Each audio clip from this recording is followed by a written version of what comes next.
toutes et à tous et bienvenue dans votre nouvelle revue de l'actualité de la semaine. On commence avec le grand titre de Walf Quotidien. Le journal dakarois s'intéresse de près à la fortune des dirigeants sénégalais. Ils ne sont pas héritiers, ils ne sont pas non plus des manières de l'industrie ou de l'immobilier. Pourtant, même les pauvres, ils sont devenus riches. La formule précise du journal est de l'ancien Premier ministre Idriss Seck dans les années 2000 à Ziguinchor lors d'un séminaire gouvernemental.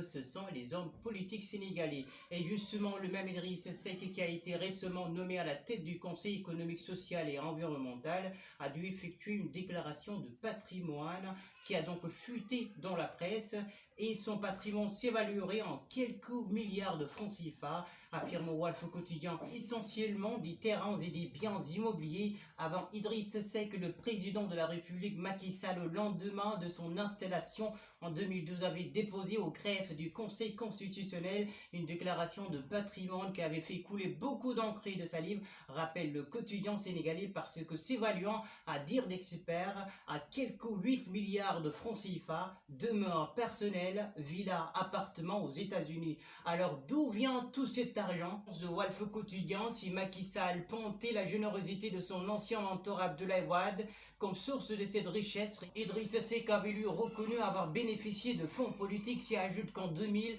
l'alors tout-puissant ministre d'État, directeur de cabinet du président Wade, avait fait payer d'autres raqueter la Sonatel pour l'utilisation de noms de domaine liés à l'entreprise, leader et opérateur historique de télécom. Bref, relève le journal, l'un dans l'autre se pose la problématique jamais résolue du rapport que les gouvernants actuels comme passés entretiennent avec le bien public, souvent issu de la fonction publique, donc fonctionnaires n'ayant pas vocation à être riches comme Crésus. Ceux qui ne riches se retrouvent subitement avec des fortunes qui s'évaluent en milliards. De travail en Turquie, la visite de cette usine et son campus était l'une des raisons du déplacement du chef de l'État à Ankara ce week-end. Le fleuron turc Abdi Ibrahim, créé en 1912 et qui produit 450 millions de médicaments dans l'année, peut aider le Sénégal à devenir un hub de l'industrie pharmaceutique en Afrique de l'Ouest, selon Macky Sall. La souveraineté pharmaceutique est devenue une arme vitale pour tous les pays et le Sénégal en a fait depuis le lancement du PAP 2. Pour Macky Sall, qui s'est dit impressionné par l'usine turque, le Sénégal tient à assurer une souveraineté pharmaceutique devenue un enjeu de survie sanitaire, économique et sociale, surtout dans le contexte de la pandémie. Marius Sagna, qui a été décoré à Medina Bay, le mouvement Frappe a rencontré cher Mohamedou Maïna. C'était ce samedi 30 janvier lors d'une visite dans la région de Kaolack, un geste magnifié par le calife de Medina Bay qui a offert un grand boubou à Guy Marius Sagna. L'activiste a profité de l'occasion pour dénoncer devant le calife les difficultés du pays et la mauvaise gestion des autorités. Une déclaration d'Idriss Seck publiée dans les médias. Le FNAC tient à préciser que les informations dont il est fait état dans le dit article n'engagent que leurs auteurs et ne sauraient émaner de ces services, peut-on lire sur le communiqué. Plusieurs journaux ont publié récemment des infos sur des biens qui seraient contenus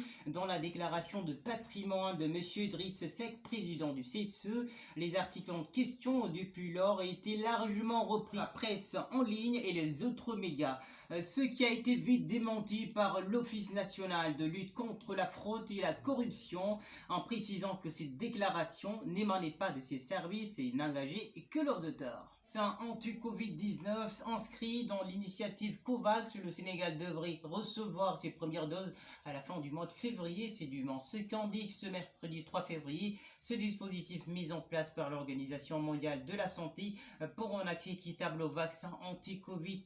Selon les premières prévisions de distribution consultées par nos confrères de Dakaractu, le Sénégal devrait être approvisionné à hauteur de 1,3 million de doses du vaccin AstraZeneca sous licence au Serum Institute of India. Et ce vendredi 5 février, le ministre Abdoulaye Diouf Sarr a procédé à la réception d'un lot d'équipements composé de 1117 réfrigérateurs homologués par l'OMS pour la conservation des vaccins.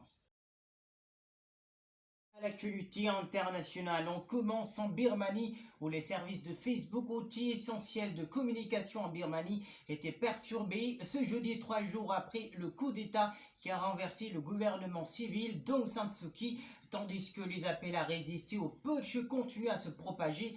À Rangoon, des Massans ont décidé de ne plus travailler qu'en cas d'urgence et le mouvement de désobéissance civile s'est vite propagé dans de nombreux hôpitaux, même si la peur reste forte dans un pays souvent habitué aux répressions sanglantes de l'armée. Histoire diplomatique et financière pour la Russie, son vaccin Sputnik V est déclaré efficace à 92% par une étude scientifique de l'ANSI, ce qui va obliger les États-Unis et l'Europe à changer de posture, eux qui ont houspillé le vaccin de Poutine. La Russie va engager au moins 25 millions de dollars pour son vaccin.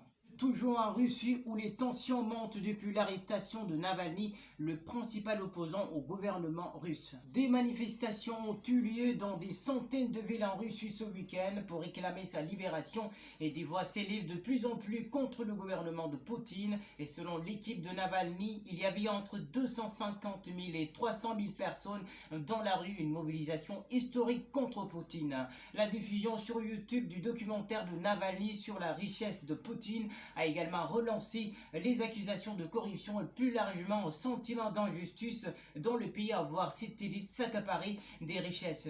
Pour rappel, Alexei Navalny a été condamné à 3 ans et demi de prison dont 2 ans ferme pour une affaire qui remonte en fait en 2014. Cette affaire concerne le groupe français Yves Rocher, je vous la fais courte, mais en gros en 2012, Yves Rocher avait porté plainte pour suspicion d'escroquerie contre la société de transport d'Alexei Navalny avec laquelle il travaillait à l'époque. Suite à ce procès, Alexei Navalny devait se présenter à la police régulièrement en Russie. Or, il a été victime il y a quelques mois d'une tentative d'empoisonnement et il s'était retrouvé à ce moment-là en Allemagne pour être hospitalisé. Et logiquement, il n'a pas pu respecter son contrôle judiciaire et tout cela a donc mené à son arrestation quelques jours après son retour en Russie. Dans la guerre au Yémen, les États-Unis prennent leur distance avec l'allié saoudien. C'est en désaveu, ils n'ont encore une politique en annonçant la fin de son soutien aux opérations offensives de l'Arabie Saoudite au Yémen. Le 4 février, Washington acte une prise de distance avec son principal allié arabe. La première décision politique étrangère au Proche-Orient de Joe Biden, présentée comme un retour aux valeurs morales de l'Amérique, vise d'abord à dégager l'administration démocrate d'une position partisane dans cette intervention militaire qu'elle qualifie de catastrophe humanitaire et stratégique. On retourne en Russie où les diplomates d'Allemagne, de Pologne et de Suède ont été déclarés persona non grata, accusés d'avoir participé à une manifestation en faveur de l'opposant incarcéré Alexei Navalny. Une annonce qui intervient le jour de la visite du chef de la diplomatie européenne. Ces diplomates sont accusés d'avoir participé à des rassemblements illégaux le 23 janvier à Saint-Pétersbourg et Moscou, a indiqué le ministère russe des Affaires étrangères qui n'a pas précisé leur nombre. La diplomatie russe juge de telles actions inacceptables et incompatibles avec leur statut diplomatique.